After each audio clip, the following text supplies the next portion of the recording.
Hello friends, welcome to one style cooking. நாம் இன்றைக்கி பார்க்க போகிற ரெசிபி என்னென்னு பார்த்தீங்கன்னா, எல்லாருக்குமே ஃப்ரைட் ரைஸ் சாப்பிட்ணுங்க ஆசை இருக்கும். ஆனால் சாஸ் எல்லார்கிட்டையும் இருக்காது.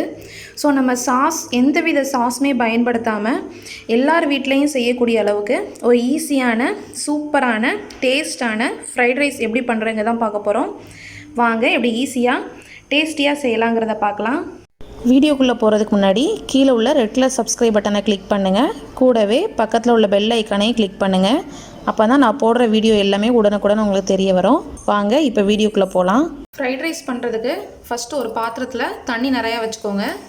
ஸோ இந்த தண்ணியில் பார்த்திங்கன்னா 1 டீஸ்பூன் போல் ஆயில் சேர்த்துடலாம். ஸோ இந்த ஆயில் எதுக்காகன்னா உங்களுக்கு அந்த ரைஸ் ஒட்டாமல் நல்லா உதிரியாக வரணுங்கிறதுக்காக. கூடவே சாதத்துக்கு ஏற்ற உப்பு சேர்த்துக்கோங்க. இப்போ இதில் நான் 1 கப் பாஸ்மதி ரைஸ் எடுத்திருக்கேன். ஸோ நான் 1 கப் தான் எடுத்திருக்கேன். நீங்கள் எந்தளவுக்கு குவான்டிட்டி எடுக்கீங்களோ அதுக்கேற்றால எல்லா திங்ஸையும் இன்க்ரீஸ் பண்ணிக்கோங்க. ஸோ இந்த பாஸ்மதி ரைஸ் சேர்த்துடலாம். ஸோ இந்த ரைஸ் பார்த்திங்கன்னா ரொம்ப குக் ஆகக்கூடாது. ஸோ ஒரு 3/4 பதம் வெந்தால் போதும். ஸோ அப்போ தான் ஃப்ரைட் ரைஸ் நம்மளுக்கு கடையில் கிடைக்க மாதிரி நல்லா உதிரியாக கிடைக்கும். ஸோ இப்போ ஒரு 3/4 பதம் வரைக்கும் வேகட்டும். இப்போது சாதம் நல்லா உங்களுக்கு வெந்துருச்சு. ஸோ இதுதான் கரெக்டான ஸ்டேஜு.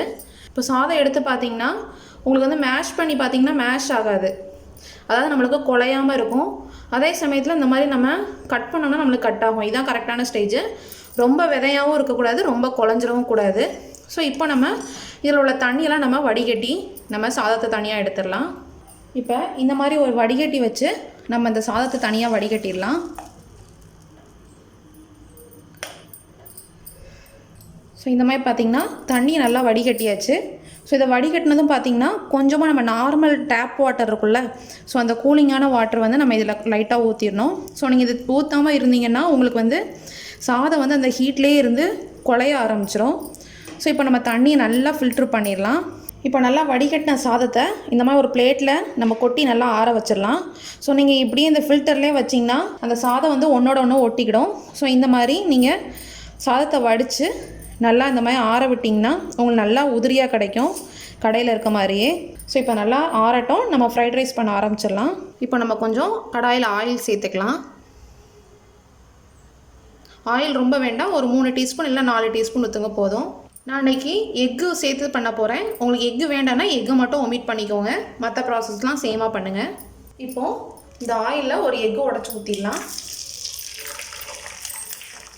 கூடவே இந்த எக்குக்கு தேவையான சால்ட்டு கொஞ்சம் சேர்த்துக்கோங்க, கொஞ்சம் பெப்பர். இதை சேர்த்து நல்லா மிக்ஸ் பண்ணிக்கலாம்.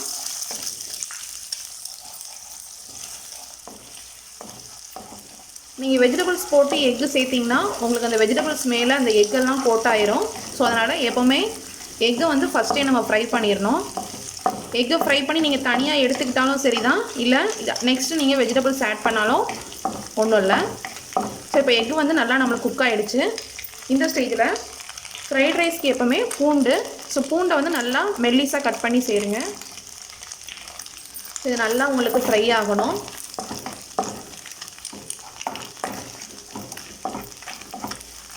பூண்டு உங்களுக்கு நல்லா ஃப்ரைட் ரைஸ்க்கு நல்ல ஒரு ஃப்ளேவர் கொடுக்கும். கூடவே ஒரே ஒரு பச்சை மிளகாய் மட்டும் கட் பண்ணி சேர்த்துருக்கேன். அதை நல்லா மிக்ஸ் பண்ணிக்கோங்க. இப்போ நம்ம வெஜிடபிள்ஸ் சேர்க்க ஆரம்பிச்சிடலாம். ஸோ இதில் பார்த்திங்கன்னா நான் கொஞ்சமாக ஆனியன் எடுத்திருக்கேன். ஸோ இந்த பெரிய வெங்காயம் சேர்த்துடலாம். இல்லை நீங்கள் ஸ்ப்ரிங் ஆனியன் கிடச்சிதுன்னா கூட நீங்கள் அந்த ஸ்ப்ரிங் ஆனியனோட ஒயிட் ஆனியன் கூட சேர்த்துக்கலாம். ஸோ இப்போ நார்மலாக எல்லார் வீட்லேயுமே ஸ்ப்ரிங் ஆனியன் இருக்காது. ஸோ அதனால் நம்ம நார்மல் வீட்டில் யூஸ் பண்ணுற ஆனியன் மட்டும் நான் சேர்த்துருக்கேன். உங்கள் வீட்டில் குழந்தைங்களுக்கு நீங்கள் கடையில் வாங்கி கொடுக்காம இந்த மாதிரி ஹெல்த்தியாக வெஜிடபிள்ஸ் எல்லாம் போட்டு நீங்கள் இந்த மாதிரி செஞ்சு கொடுக்கலாம், விரும்பி சாப்பிடுவாங்க. ஸோ இப்போ இதில் முட்டைக்கோஸ் நல்லா நான் நீளமாக கட் பண்ணி வச்சுருக்கேன், அதை சேர்த்துக்கோங்க. இது ஃப்ரைட் ரைஸ்க்கு நல்ல ஒரு ஃப்ளேவர் கொடுக்கும். கூடவே கேரட்டையும் நல்லா மெல்லிஸாக நீல வாக்கில் கட் பண்ணியிருக்கேன். அப்புறம் பீன்ஸை பார்த்திங்கன்னா நான் டிஃப்ரெண்ட்டாக இந்த மாதிரி ஷேப்பில் கட் பண்ணியிருக்கேன். ஸோ அந்த மாதிரி கட் பண்ணிக்கோங்க. அப்புறமா குடமிளகா, இதெல்லாம் சேர்த்து நல்லா மிக்ஸ் பண்ணிக்கலாம். ஸோ இந்த வெஜிடபிள்ஸ்லாம் இருந்துச்சுன்னா உங்களுக்கு ஃப்ரைட் ரைஸ்க்கு ரொம்ப நல்லாயிருக்கும், நல்ல ஃப்ளேவர் கொடுக்கும். இதை சேர்த்து லைட்டாக மிக்ஸ் பண்ணிக்கோங்க. நம்ம வந்து எக்குக்கு உப்பு சேர்த்தோம், அது மட்டும் இல்லாமல் சாதத்துக்கும் உப்பு சேர்த்து வேக வச்சுருக்கோம். ஸோ இந்த வெஜிடபிள்ஸ்க்கு மட்டும் தேவையான அளவு கொஞ்சமாக உப்பு சேர்த்துக்கலாம். ஸோ ரொம்ப உப்பு வேண்டாம். இதை சேர்த்து லைட்டாக கிளறிக்கோங்க. ஸோ இப்போ இந்த வெஜிடபிள்ஸ் மட்டும் ஒரு நிமிஷம் நல்லா குக் ஆகட்டும். இப்போ பார்த்திங்கன்னா வெஜிடபிள்ஸ் எல்லாம் நல்லா நம்மளுக்கு குக் ஆகிடுச்சு. இப்போ நம்ம ஸ்பைசஸ் ஆட் பண்ணிடலாம். இதில் பார்த்திங்கன்னா ஒரு 2 பிஞ்ச் அளவு ஒயிட் சுகர் சேர்த்துருக்கேன். இது ஒரு ஸ்வீட்னஸ்க்காக, இது ஆப்ஷனல் தான். கூடவே ஒரு அரை டீஸ்பூனுக்கு கம்மியாக மிளகாத்தூள் இது மட்டும் சேர்த்து மிக்ஸ் பண்ணிக்கோங்க. ஸோ நம்ம வந்து மிளகாத்தூள் சேர்க்காமல் நார்மலாக சாஸ் போட்டு செஞ்சோன்னா நம்ம chilli sauce, soya sauce, tomato சாஸ்லாம் போட்டு செய்வோம். ஸோ அதுக்கு பதிலாக நான் கொஞ்சமாக ஒரு அரை டீஸ்பூன் போல் மிளகாத்தூள் சேர்த்துருக்கேன். இப்போ நம்ம வேக வச்சு ஆற வச்சு வச்சுருக்கோம்ல பாஸ்மதி ரைஸ், அதை சேர்த்துடலாம். ஸோ பாருங்கள் நல்லா நம்மளுக்கு உதிரியாக இருக்குது. ஸோ இந்த மாதிரி கன்சிஸ்டன்சியில் நீங்கள் வடித்து வச்சுக்கோங்க. இது கூடவே பார்த்திங்கன்னா ஒரு 10 ட்ராப்ஸ் போல் எலுமிச்சம்பழம், கூடவே கொஞ்சம் பெப்பர் பவுடர் சேர்த்துக்கலாம். ஸோ பெப்பர் வந்து ஒரு நல்ல ஃப்ளேவர் கொடுக்கும் உங்களுக்கு ஃப்ரைட் ரைஸ்க்கு. இது சேர்த்து நல்லா ஹை ஃப்ளேமில் வச்சு கிளறி விட்டுக்கலாம். ஸோ சாதம் உடையாத அளவுக்கு நல்லா மிக்ஸ் பண்ணி விட்டுக்கோங்க. ஸோ இது நம்ம சாஸ் எதுவுமே சேர்க்கலை. எல்லார்ட்டையுமே வந்து சாஸ் இருக்காது, ஆனால் ஃப்ரைட் ரைஸ் சாப்பிடணுங்கிற ஆசை இருக்கும். ஸோ அந்த மாதிரி சமயத்தில் இந்த மாதிரி நீங்கள் சாஸ் இல்லாமல் ஃப்ரைட் ரைஸ் வீட்டில் செஞ்சு கொடுங்க. குழந்தைங்கள் செஞ்சு கொடுத்தாலும் அது ரொம்ப ஹெல்த்தியாகவும் இருக்கும், டேஸ்ட்டாகவும் இருக்கும், ரொம்ப விரும்பி சாப்பிடுவாங்க. அவங்களுக்கு தேவையான வெஜிடபிள்ஸ், எக்கு, நீங்கள் இதில் சிக்கன் போட்டு செஞ்சு கொடுக்கலாம். ஸோ உங்களுக்கு என்னென்ன வெஜிடபிள்ஸ் வேணுமோ இந்த மாதிரி செஞ்சு கொடுங்க. ஸோ இப்போ நம்மளுக்கு ஃப்ரைட் ரைஸ் ரெடி ஆகிடுச்சு. இப்போ நம்ம அடுப்பை ஆஃப் பண்ணிடலாம். ஸோ எந்தவித சாஸும் இல்லாமல் சூப்பரான ஃப்ரைட் ரைஸ் ரெடி ஆகிடுச்சு.